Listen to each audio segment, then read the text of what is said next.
कल्पना कीजिए कि सुबह सुबह आंख खुलते ही आपके बेडरूम का दरवाजा अचानक से खुले और करीब 100 अनजान लोग अंदर घुस आए। बाप रे, ये तो किसी डरावने सपने जैसा लग रहा है। बिल्कुल। और वो शांति से नहीं आ रहे, सबके सब एक साथ अपनी अपनी समस्याएं, दुनिया भर की बुरी खबरें, शिकायतें, मतलब सब कुछ जोर जोर से चिल्लाने लगे। कोई भी इंसान ऐसी स्थिति में घबरा जाएगा ना। हाँ, जाहिर सी बात है, पूरा दिन ही तनाव में बीतेगा। सही बात है। लेकिन अगर हम ध्यान से देखें तो आज के समय में हम में से ज्यादातर लोग अपनी सुबह की शुरुआत ठीक इसी तरह करते हैं। स्मार्टफोन की वजह से। एग्जैक्टली। बस फर्क इतना है कि वो 100 अनजान लोग शारीरिक रूप से कमरे में नहीं आते, बल्कि वो स्क्रीन के जरिए सीधे हमारे दिमाग में घुस जाते हैं। तो आज के इस गहन विश्लेषण में हम जिस स्रोत सामग्री की गहराई में उतरने वाले हैं वो है डायमंड जैकरयार्डिस की बेहद प्रभावशाली किताब मॉर्निंग मेकओवर के नोट्स। बहुत ही शानदार विषय है ये। हाँ, हमारा मकसद आज ये डिकोड करना है कि दुनिया के जो सबसे सफल लोग हैं, जिनके पास भी दिन में केवल 24 घंटे ही होते हैं, वो ऐसा क्या करते हैं जो उन्हें बाकी दुनिया से अलग बनाता है। और इसका जवाब उनकी सुबह के उन शुरुआती कुछ घंटों में छिपा है, जिन्हें हम अक्सर हम यूं ही नजरअंदाज कर देते हैं। बिल्कुल। अगर मैं ऐसे एक बहुत ही साधारण तरीके से देखूं तो मैं हमेशा सोचता हूं कि सुबह उठना एक इमारत की नींव रखने जैसा है। मतलब अगर किसी इमारत की नींव ही टेढ़ी या कमजोर होगी तो दिन भर उस इमारत को सीधा रखने की कोशिश में ही हमारी पूरी ऊर्जा खत्म हो जाएगी। क्या बात है, ये नींव वाली उपमा बहुत ही सटीक है। और अगर हम इसे मानव मस्तिष्क के विज्ञान के नजरिए से देखें ना, तो ये और भी ज्यादा स्पष्ट हो जाती है। वो कैसे? मतलब विज्ञान क्या कहता है इसके बारे में? देखिए, जब हम सुबह सोकर उठते हैं तो हमारा दिमाग एक बहुत ही खास अवस्था में होता है।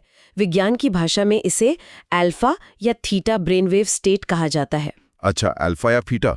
हाँ, ये वो समय होता है जब दिमाग सबसे ज्यादा शांत, ग्रहणशील और तनाव मुक्त होता है। आसपास कोई शोर नहीं होता।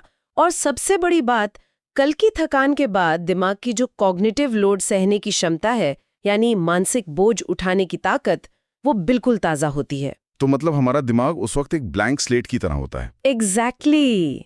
स्रोत ये साफ करता है कि ये शांति केवल दिन का एक हिस्सा नहीं है, बल्कि ये एक मनोवैज्ञानिक और शारीरिक लॉन्च पैड है।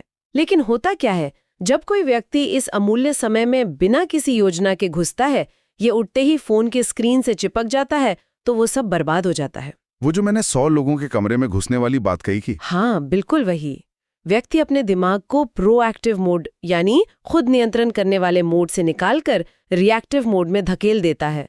वो सिर्फ परिस्थितियों पर प्रतिक्रिया देने लगता है। ये रिएक्टिव मोड वाली बात बहुत दिलचस्प है। स्रोत नोट्स में जल्दी उठने की ताकत और एक मजबूत मॉर्निंग रूटीन बनाने पर बहुत जोर दिया गया है।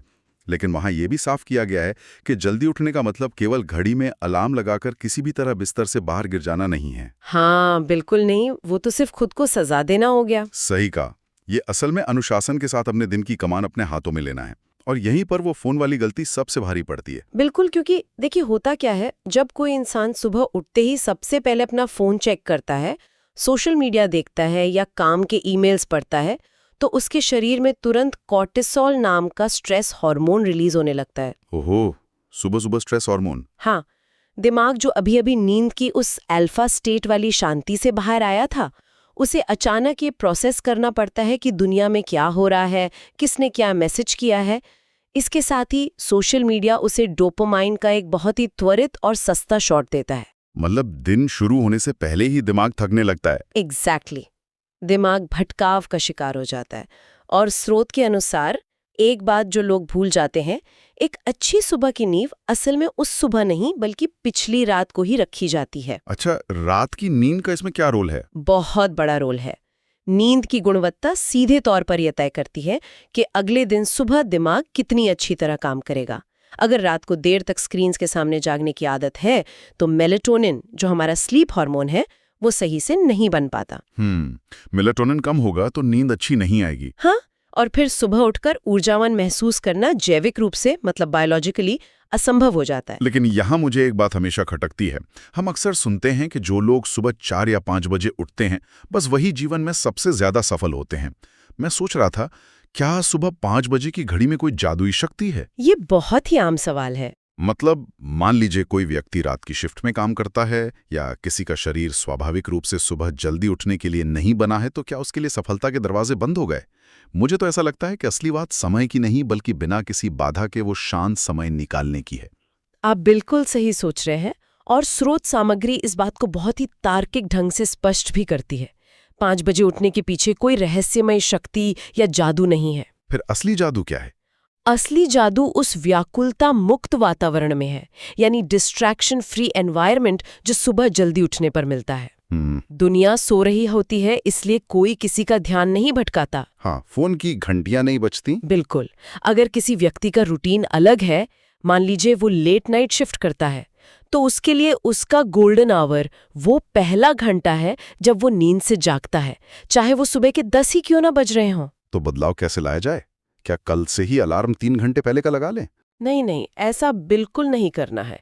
स्रोत रातों रात बदलाव की सलाह नहीं देता। वो एक बहुत ही व्यावहारिक तरीका सुझाते हैं।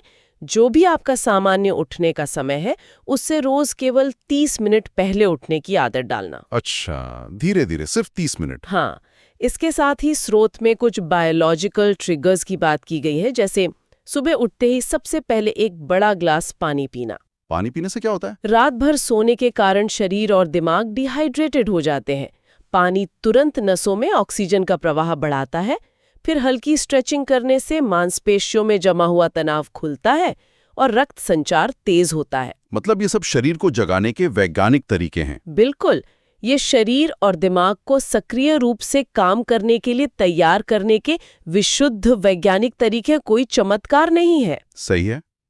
तो अब स्थिति ये है कि सुबह का ये कीमती समय बच गया, फोन भी दूर है, हमने पानी पी लिया और शरीर भी ऊर्जावान है। लेकिन अब एक नई चुनौती आती है। वो क्या? इस समय का किया जाए? मतलब खाली समय बचा लेना ही काफी तो नहीं है ना, उसका सही इस्तेमाल भी होना चाहिए। यहीं पर उत्पादकता यानी प्रोडक्टिविटी की बात आती है, क्योंकि दिन भर खुद को व्यस्त रखना और असल में कुछ अर्थपूर्ण काम करना, इन दोनों में तो जमीन आसमान का अंतर है। ये आपने बहुत गहरी बात कही। बिजी होना और प्रोडक्टिव होना एक बात नहीं है। और इसी अंतर को पाटने के लिए स्रोत सामग्री में ईट दैट फ्रॉग यानी मेढक खाने वाले सिद्धांत को गहराई से समझाया गया है।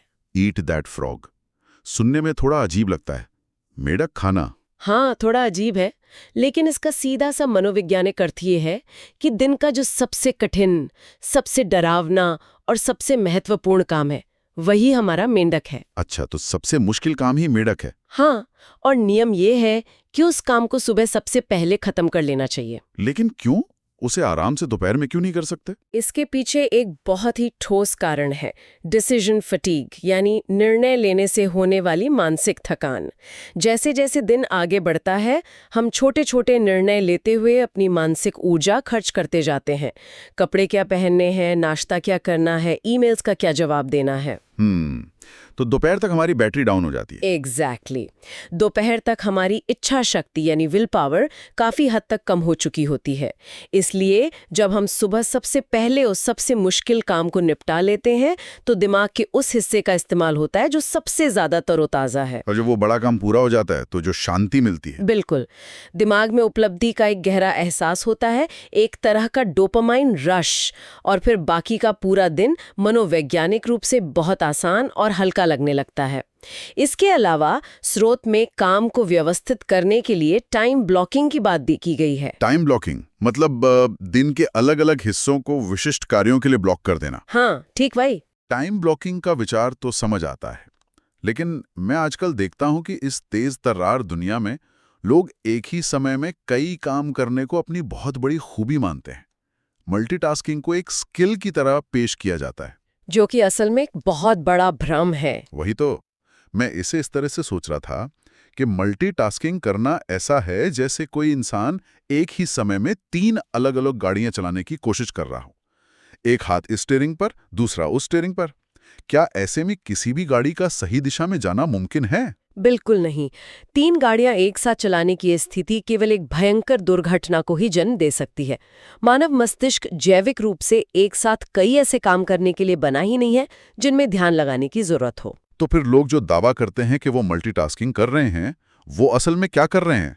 वो असल में बहुत तेजी से एक काम से दूसरे काम के बीच अपना ध्यान शिफ्ट कर रहे होते हैं।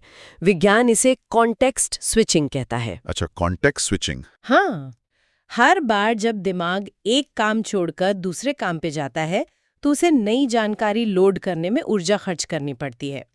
इस प्रक्रिया में अटेंशन रेसिड्यू यानी ध्यान का कुछ हिस्सा पिछले काम पर ही अटका रह जाता है। ओफो, मतलब हम पूरी तरह से नए काम पर आ ही नहीं पाते। सही। इसका परिणाम ये होता है कि सारे काम होते तो हैं, लेकिन सबकी गुणवत्ता गिर जाती है और इंसान बुरी तरह थक जाता है। इसीलिए स्रोत स्पष्ट करता है कि एक समय में एक ही काम पर पूरा ध्यान केंद्रित करना चाहिए। अच्छा, एक और बात है, लगातार काम करते रहने को ही शायद आजकल असली उत्पादकता माना जाता है। कई लोग सोचते हैं कि अगर वे बीच में रुक गए या उन्होंने ब्रेक ले लिया तो उनका फ्लो टूट जाएगा। ये एक बहुत बड़ी गलतफहमी है कि आराम करना कमजोरी है या समय की बर्बादी है। देखिए, दिमाग कोई मशीन तो है नहीं जो लगातार एक ही गति से चलती रहे। हमारे शरीर में अल्ट्राडियन रिदम होते हैं। अल्ट्राडियन रिदम, ये क्या होता है? इसका मतलब है कि हमारा दिमाग लगभग 90 मिनट तक गहराई से फोकस कर सकता है और उसके बाद उसे रिकवरी की जरूरत होती है। अच्छा, 90 मिनट का साइकिल होता है। हाँ, जब कोई व्यक्ति छोटा ब्रेक लेता है तो उसका दिमाग डिफॉल्ट मोड नेटवर्क में चला जाता है। यह वह अवस्था है जहां दिमाग पृष्ठभूमि में जानकारियों को जोड़ता है और आपको पता है, सबसे बेहतरीन रचनात्मक विचार या किसी समस्या का समाधान असल में इसी अवस्था में आता है। मतलब जब हम काम नहीं कर रहे होते तो हमारा दिमाग सबसे ज्यादा काम कर रहा होता है। बिल्कुल। इसलिए रणनीतिक ब्रेक लेना काम से भागना नहीं है, बल्कि यह काम की गुणवत्ता को सुधारने का ईंधन है। ये रणनीति और काम करने का तरीका तो अब बिल्कुल स्पष्ट हो गया। लेकिन रणनीतियां चाहे कितनी भी अच्छी क्यों ना हो, उन पर चलने के लिए अंदर से एक आग, एक ऊर्जा की जरूरत होती है। शारीरिक ऊर्जा और मानसिक ऊर्जा एक दूसरे से बहुत गहराई से जुड़े हुए हैं। बिल्कुल जुड़े हुए हैं। लोग अक्सर शिकायत करते हैं कि उनके पास काम शुरू करने का मोटिवेशन ही नहीं है। वे बस इंतजार करते हैं कि कहीं से कोई प्रेरणा आए, कोई वीडियो देख लें, तब वे अपना काम शुरू करें। अगर मैं मोटिवेशन और अनुशासन को देखूं, तो मुझे लगता है कि मोटिवेशन उस हवा की तरह है जो एक नाव के पालों से टकराती है और उसे आगे धकेलती है। बहुत ही सुंदर उपमा है। जब हवा चलती है तो सफर बहुत आसान और शानदार लगता है, लेकिन मौसम हमेशा एक जैसा नहीं रहता ना।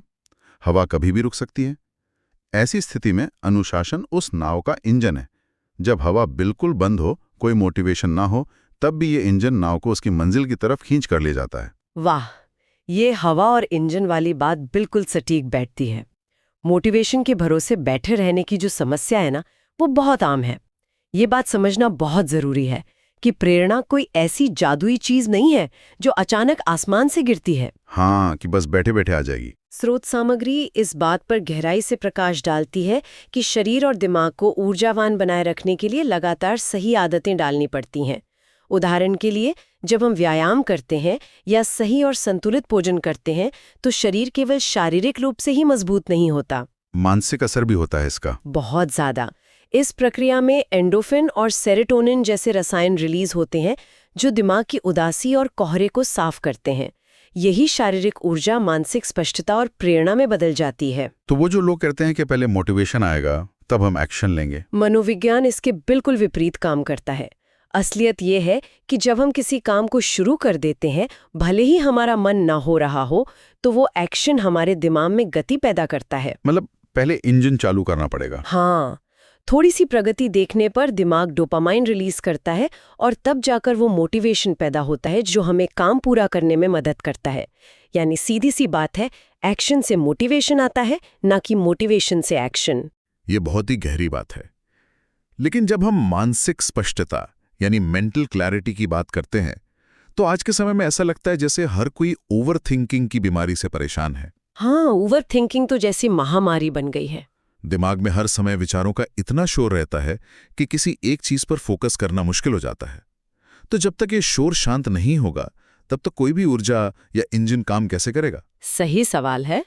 मानसिक स्पष्टता के लिए सबसे पहले अपने दिमाग को इस अनावश्यक शोर और सूचनाओं की बाढ़ से बचाना होता है। दिन भर में हम इतनी ज्यादा सूचनाएं ग्रहण करते हैं, न्यूज़, सोशल मीडिया, दूसरों की राय, कि हमारा दिमाग हर समय हाई अलर्ट पर रहता है। तो इसे शांत कैसे किया जाए? स्रोत क्या कहता है इसके बारे में?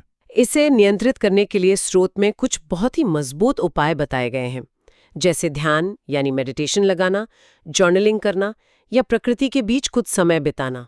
जर्नलिंग मतलब अपने विचार लिखना? हाँ, जब कोई व्यक्ति ध्यान करता है या शांति से अपने विचार कागज पर लिखता है, तो वो असल में अपने दिमाग के अमिगडला को शांत कर रहा होता है। अमिगडाला, ये क्या काम करता है? ये दिमाग का वो हिस्सा है जो डर और तनाव पैदा करता है, और इसके शांत होने से प्रीफ्रंटल कॉर्टेक्स सक्रिय होता है, जो हमारी तार्किक सोच और निर्णय लेने के लिए जिम्मेदार है। अच्छा, तो जब अमिगडाला शांत होता है तब हम सही से सोच पाते हैं। बिल्कुल। जब ये मानसिक कोहरा छटता है तभी इंसान ये देख पाता है कि उसे असल में जाना कहाँ है। ये सब सुनने में तो बहुत अच्छा लगता है कि हमें ये नई और अच्छी आदतें अपनानी चाहिए, ध्यान लगाना चाहिए, व्यायाम करना चाहिए। लेकिन एक कड़वी सच्चाई ये भी है कि जब तक पुरानी और बुरी आदतें अपनी जगह नहीं छोड़ती, नई आदतें वहां टिकी नहीं सकती। ये बदलाव का सबसे मुश्किल हिस्सा है। मान लीजिए अगर किसी व्यक्ति को सालों से सुबह उठकर तुरंत मोबाइल देखने की लत है, तो वो रातों रात इस आदत को कैसे मिटा सकता है? सच कहूं तो इससे मिटाया नहीं जा सकता। मिटाया नहीं जा सकता? फिर तो सब बेकार है। अरे नहीं, यही तो आदत बदलने का सबसे बड़ा मनोवैज्ञानिक रहस्य है। इंसान का दिमाग आदत के लूप यानी हैबिट लूप पर काम करता है। इसके 3 हिस्से होते हैं: संकेत, रूटीन और इनाम। क्यों? रूटीन और रिवॉर्ड। एग्जैक्टली। मान लीजिए सुबह आंख खुलना एक संकेत है, हाँ। मोबाइल उठाना रूटीन है, और दुनिया की खबरें देखकर दिमाग को जो भटकाव मिलता है वो इनाम है। अच्छा, तो दिमाग को वो भटकाव ही इनाम लगता है। हाँ, डोपामाइन के रूप में। कोई भी बुरी आदत सिर्फ इसलिए खत्म नहीं की जा सकती क्योंकि हम ऐसा चाहते हैं, हाँ। क्योंकि दिमाग उस इनाम की मांग लगातार करता रहता है। इसलिए आदत को खत्म करने के बजाय उसे रिप्लेस यानी प्रतिस्थापित करना पड़ता है। रिप्लेस कैसे करें? संकेत वही रहेगा, यानी सुबह आंख खुलना, हाँ। लेकिन रूटीन को बदलना होगा। जैसे मोबाइल की जगह पास रखी कोई किताब उठा लेना या तुरंत उठकर पानी पीने चले जाना। तो रूटीन बदल दिया। हाँ, और जब नया रूटीन एक नया और बेहतर इनाम देने लगता है, जैसे मानसिक शांति या ऊर्जा, तब पुरानी आदत अपने आप छूटने लगती है। इसके साथ ही केवल मोटिवेशन या इच्छा शक्ति के भरोसे रहना बेवकूफी है। तो फिर क्या करना चाहिए? सफलता के लिए एक सही वातावरण यानी सिस्टम बनाना सबसे ज्यादा जरूरी है। सिस्टम? हाँ, अगर आपको सुबह मोबाइल नहीं देखना है तो रात को मोबाइल दूसरे कमरे में चार्ज पर लगाना एक सिस्टम है। ये सिस्टम बुरी आदत को मुश्किल और अच्छी आदत को आसान बना देता है। मैं यहाँ थोड़ा सवाल उठाना चाहता हूँ। हाँ, बिल्कुल पूछे। मान लीजिए कोई इंसान पूरी ईमानदारी से एक नया सिस्टम बनाता है, मोबाइल भी दूसरे कमरे में रख देता है और सुबह पढ़ने के लिए किताब भी पास रख लेता है। वो 2 दिन तक सभी नियमों का पालन करता है, लेकिन तीसरे दिन वो बहुत थका हुआ होता है, सिस्टम टूट जाता है और वो वापस अपनी उसी पुरानी आदत पर लौट आता है। ऐसा बहुत बार होता है। उड़ देते हैं। अगर मैं विल पावर यानी इच्छा शक्ति की बात करूं तो वो तो एक स्मार्टफोन की बैटरी की तरह होती है। सुबह 100% होती है, लेकिन दिन भर के तनाव और फैसलों के बाद शाम तक वो 5% पर आ जाती है। बिल्कुल सही। जबकि एक सही सिस्टम उस फोन को हमेशा चार्जर में प्लग लगे रहने जैसा होना चाहिए। तो जब कोई व्यक्ति बीच में ही लड़खड़ा जाए, टूट जाए, तब वो क्या करे? इस बैटरी और चार्जर वाले उदाहरण से ये बात पूरी तरह स्पष्ट हो जाती है कि इच्छा शक्ति सच में एक सीमित संसाधन है। जब कोई व्यक्ति तीसरे या चौथे दिन असफल होता है ना, तो ये कोई नैतिक हार नहीं है। तो ये क्या है? ये मानव मस्तिष्क की एक बहुत ही सामान्य प्रक्रिया है। हमारा दिमाग नई चीजों का विरोध करता है और वापस अपने पुराने आरामदायक तरीके की तरफ भागना चाहता है। मतलब दिमाग हमें वापस कंफर्ट जोन में खींचता है। एग्जैक्टली। स्रोत सामग्री ये स्पष्ट करती है कि नई आदत बनाने की प्रक्रिया में असली सफलता कभी कोई गलती न करने या हमेशा परफेक्ट रहने में नहीं है। असली सफलता गिरने के बाद वापस उठने की गति में है। कितनी जल्दी आप वापस पटरी पर आते हैं। हाँ, न्यूरोप्लास्टिसिटी यानी दिमाग के खुद को बदलने की जो क्षमता है वो पूर्णता से नहीं बल्कि निरंतरता यानी कंसिस्टेंसी से आती है। अगर एक दिन नियम टूट भी जाए तो आत्मग्लानि में डूबने या खुद को दोष देने के बजाय अगले दिन उसी सिस्टम के साथ फिर से शुरुआत करनी चाहिए। मतलब हार मानकर बैठना नहीं है। बिल्कुल नहीं। वो जो चार्जर वाला सिस्टम बनाया गया है, फोन दूसरे कमरे में रखने वाला, वही व्यक्ति को वापस पटरी पर लाने में मदद करेगा। 2 दिन का ब्रेक पूरी प्रक्रिया को बर्बाद नहीं करता, बस शर्त यह है कि आप प्रयास करना न छोड़ें। तो इन सभी मनोवैज्ञानिक सिद्धांतों, उत्पादकता के तरीकों और आदतों के विज्ञान को समेटकर एक व्यवहारिक योजना में कैसे बदला जाए? स्रोत के अंतिम हिस्से में एक 30 दिन का मॉर्निंग चैलेंज की बात की गई है। हाँ, ये इस किताब का बहुत अहम हिस्सा है। मैं सोच रहा था, क्या ये चैलेंज सिर्फ एक और टाइम टेबल है या ये वास्तव में एक असाधारण जीवन की शुरुआत कर सकता है? देखिए, ये 30 दिन का चैलेंज केवल कुछ नियमों की सूची नहीं है।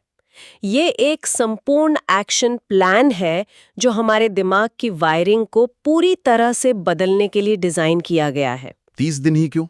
जब हम किसी नए रूटीन को 30 दिनों तक लगातार करते हैं, तो पहले सप्ताह में भयंकर मानसिक और शारीरिक प्रतिरोध का सामना करना पड़ता है।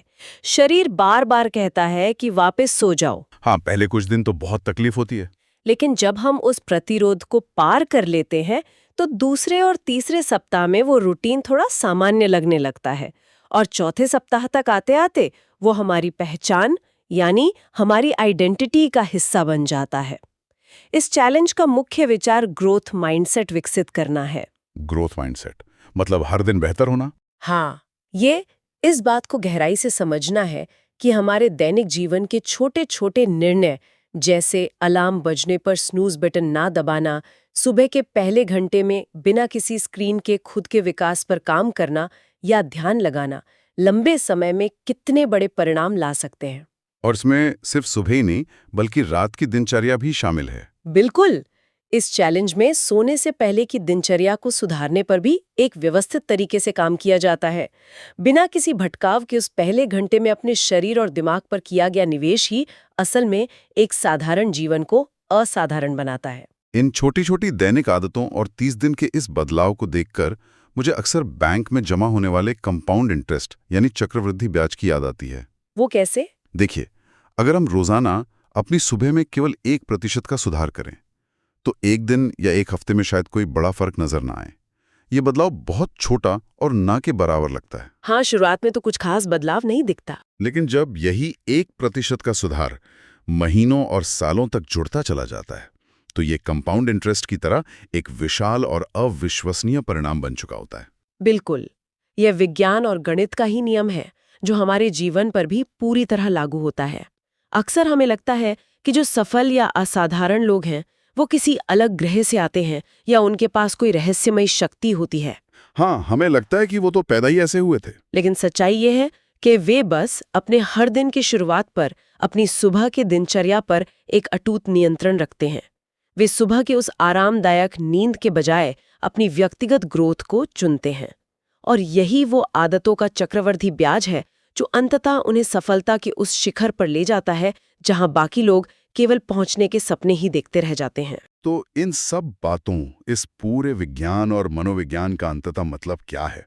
आज की इस लंबी और गहरी चर्चा को अगर हम समेटें तो एक बात बिल्कुल शीशे की तरह साफ हो जाती है।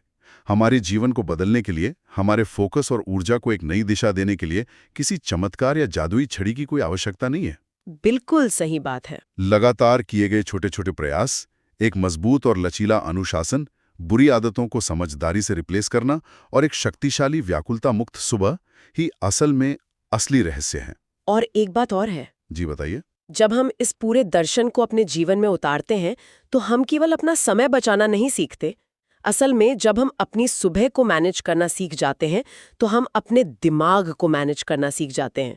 और जो इंसान अपने दिमाग को मैनेज कर लेता है वो अपनी पूरी जिंदगी को मैनेज करना सीख जाता है। बिल्कुल, ये बहुत ही खूबसूरत बात कही आपने।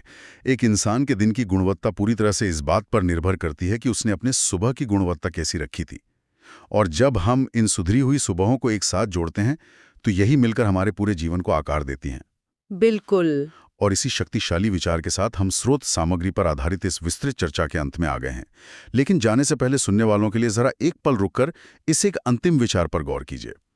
हमने शुरुआत में कहा था कि सुबह उठना एक इमारत की नींव रखने जैसा है। जरा सोचिए, अगर कल सुबह से ही आप उस नींव को मजबूत करना शुरू कर दें, अपनी आदतों के उस लूप को बदलकर रोजाना सिर्फ 1 या 2 घंटे का ऐसा अति उत्पादक समय बचा लें जहां कोई भटकाव ना हो, तो 1 साल में वो सैकड़ों घंटे जुड़कर आपके भीतर किस नए इंसान को जन्म देंगे जिसकी क्षमता और सफलता की शायद आपने अभी तक कल्पना भी नहीं की है। ये सच में सोचने वाली बात है। आज के इस गहन विश्लेषण में हमारे साथ जुड़ने के लिए बहुत बहुत धन्यवाद। सीखते रहिए, अपनी सुबह को बेहतर बनाते रहिए और आगे बढ़ते रहिए।